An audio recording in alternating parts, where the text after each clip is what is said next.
Assalamualaikum warahmatullahi wabarakatuh. Alhamdulillah, alhamdulillahirabbil alamin.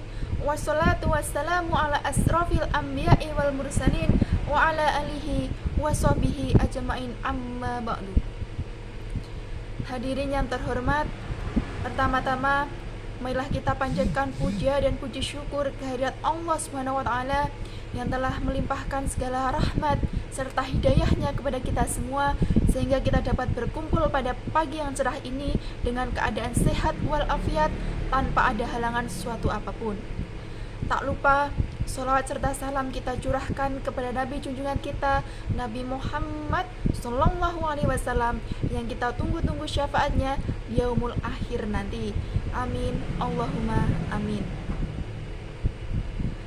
Hadirin rahimakumullah, sebelum saya menyampaikan pidato pada pagi hari ini, izinkanlah saya untuk memperkenalkan diri. Karena ada pepatah yang bilang, tak kenal maka tak sayang, dan tak sayang maka tak cinta. Perkenalkan, nama saya Susi Dwi Astuti, asal kota Sragen.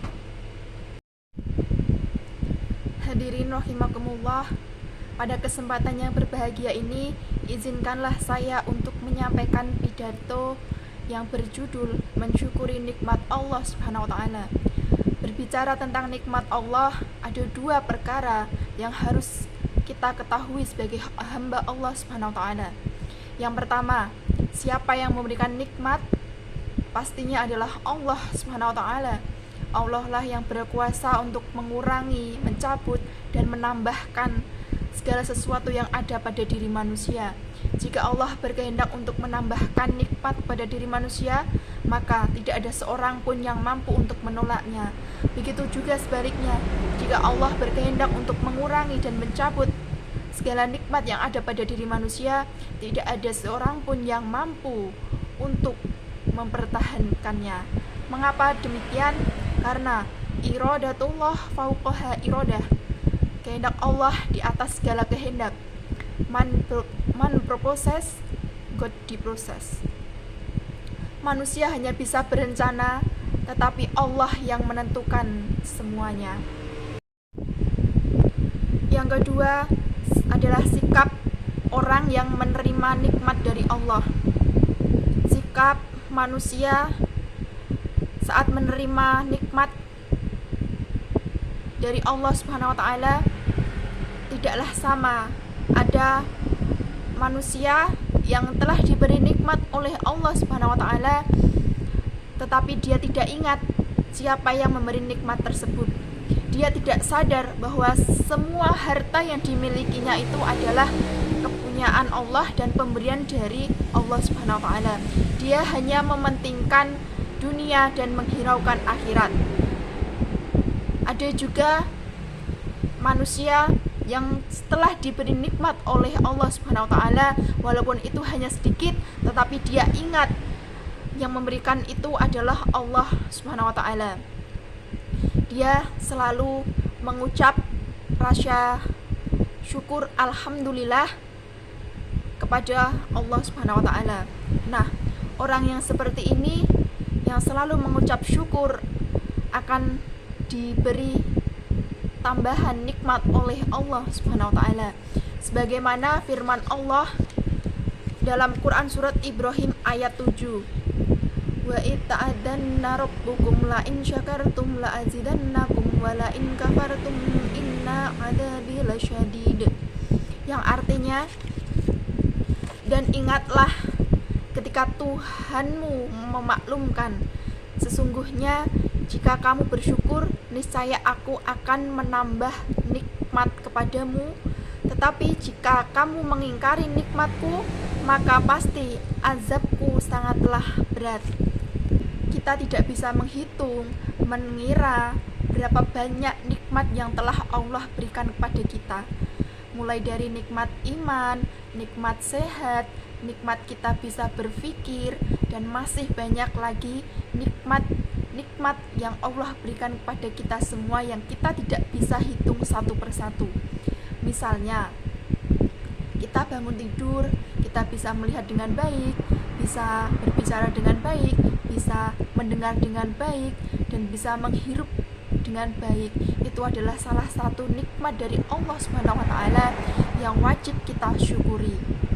Namun yang menjadi permasalahannya adalah mengapa kita tidak bersyukur atas nikmat yang Allah berikan kepada kita, dan mengapa sih pemikiran kita itu bahwa nikmat dari Allah hanyalah materi dan uang saja, bahwa pemikiran seperti itu adalah pemikiran yang sangat salah. Apabila kita berpikir seperti itu, maka kita adalah termasuk orang-orang yang kufur. Maka dari itu, kita sebagai hamba Allah harus senantiasa selalu bersyukur kepada Allah Subhanahu wa taala. Lalu, apa sih dampak positif dengan saat kita bersyukur? Yang pertama, menghilangkan rasa sombong dan angkuh dalam diri kita. Yang kedua, menyadarkan pada diri kita bahwa semua yang kita miliki itu adalah kepunyaan Allah dan kapanpun bisa Allah cabut atas kehendaknya.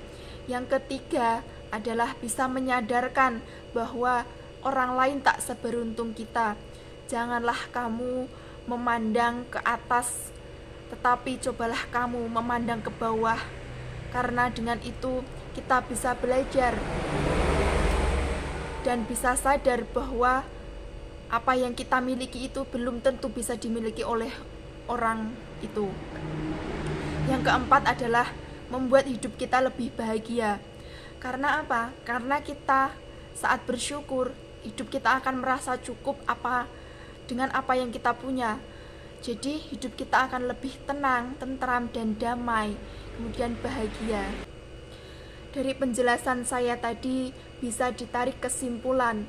Yang pertama, kita harus tetap mensyukuri segala nikmat yang telah diberikan oleh Allah Subhanahu wa taala dengan cara mentaati semua perintah Allah dan menjauhi larangan Allah.